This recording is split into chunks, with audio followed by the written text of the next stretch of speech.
қасиеттер бойынша бөлінеміз.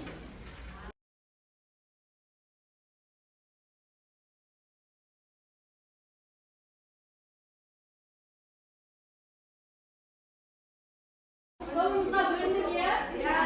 Келесі онда сабағымызды жалғастырайық. Оқушылар, сіздерге ескерте кетейін, бүгінгі сабақта кездесетін жеңіл купондар бар. Жаңа сендер топқа бөліп жатқан кезде жеңіл купондар түсті ме? Иә. Қандай жеңіл купондар түсті? Сыйлық бар. Яғни Абай Құнанбаев атамыздың қара сөздерін жақсылап оқып, сол тапсырмалардың барлығын орындаған оқушыларға сыйлық ашылады дайын деген тақтайша бар. Қазір барлығына таратамын. Топпен жұмыс болғандықтан барлығымыз бір-бірімізді күтеміз.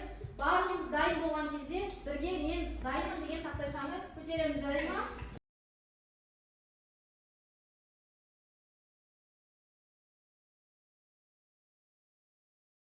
Қара сөздегі қасиеттер бойынша, үй тапсырмасын тексеру бойынша біз тақтаға келіп, әрбір топ осы тақтайшаларды ашып, ішінен 7-ші қара сөз, яғни үй жұмысына қатысты сұрақтарға жауап береміз. Бұл жерде 7-ші қара сөзге байланысты адамның бойында кездесетін қасиеттер белгіленген. Жазылған сол қасиеттер бойынша өздерінің ойларында айтасыңдар, иә? Кеттік. Қай топ бірінші бастағысы келеді?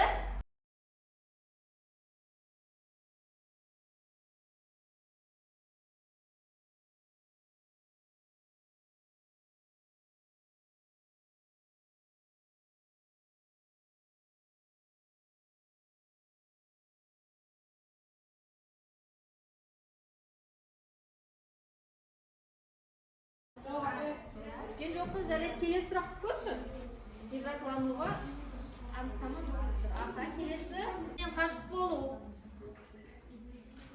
Түсініксіз бе? 7-ші қара сөзді өттік бе? Жоқ. Уайымшылық күлкішілік. Және соңғы сұрақ. Құмарлық дегенді өттік бе? Бірінші және 7-ші қара сөзді өтпеді. Яғни бұл жерде бізге таныс емес адами қасиеттер шығып кетті, иә? Бірінші қара сөз бен 7-ші қара сөзді өткен жоқпыз. Олай болса оқушылар отыра ғой. Олай болса оқушылар осы адами қасиеттерді біз ары қарай түсіну үшін осылардың мағынасын дәптерлерімізді ашамыз. Бүгінгі күн ретін жазамыз, тақырыпты қоямыз. Абай Құнанбаевтың 31-ші қара сөзі.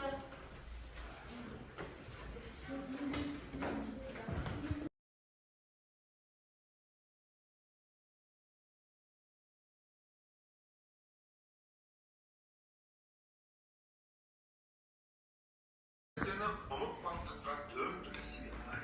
Әуелі, көкірегі байлаулы берік болмақ керек. Екінші, сол нәрсені естігенде, көргенде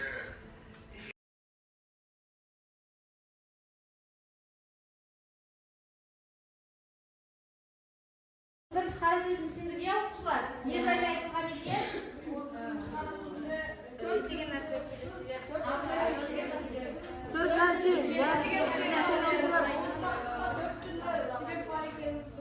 Бұл жерде де адами қасиеттерді қозғаған екен, иә? Осы 31-ші қара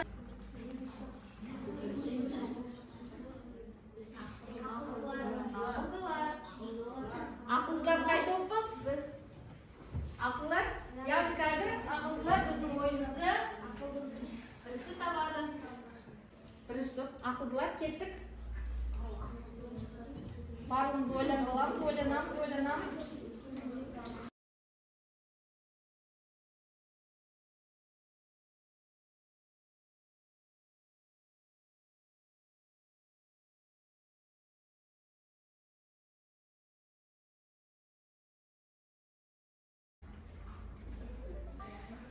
Жарайсыздар оқушылар, барлық сұрақтарға дұрыс жауап бердіңдер. Келесі оқушылар, осы жерде Абай Құнанбаевтың осы 31-ші қара сөзінде бізде жағымды және теріс әрекеттер бар, иә?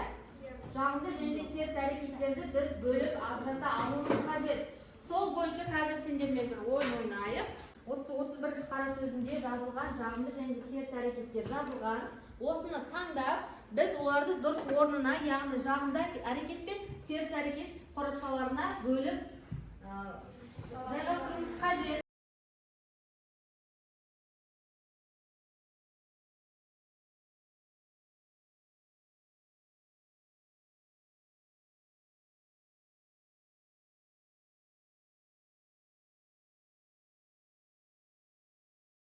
bir kompliment bolsun. Birinchisi bo'yicha taqdir bo'ldinglar. Ikkinchisi bo'yicha aqlli bo'ldinglar, jaraysizlar. Bugungi sabaqda o'sha topshirmani yaxshi o'rindadinglar, jaraysizlar. Ilga olgan o'quvchilar bo'ldinglar. Tomosha jaraysizlar o'quvchilar. Eski topshirma Қазақ қамын ойлаған. Bizden taqribine ақпараттық таныстырылып жасаңдар. Бұл жерде тағы да топтық жұмыс болады.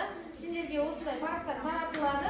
Сол бойынша қазақ қамын ойлаған тақырыбына сендер ақпараттық таныстырылып жасайсыңдар.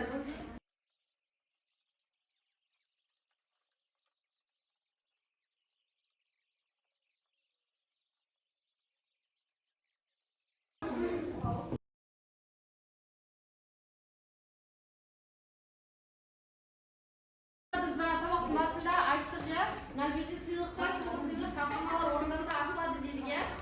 Сол тапсырмалар бойынша мына жерде абай құнанбайдың сөз аты жазылған стикерлер бар. Соны бір оқушы шығып, барлық сұрақты оқиықшы.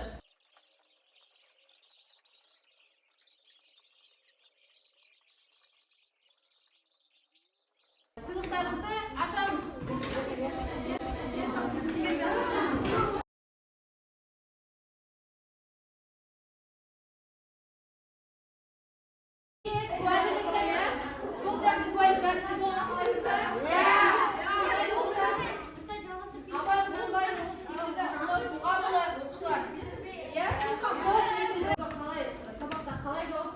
Барлық өзіңізді жеке-жеке бағалайды.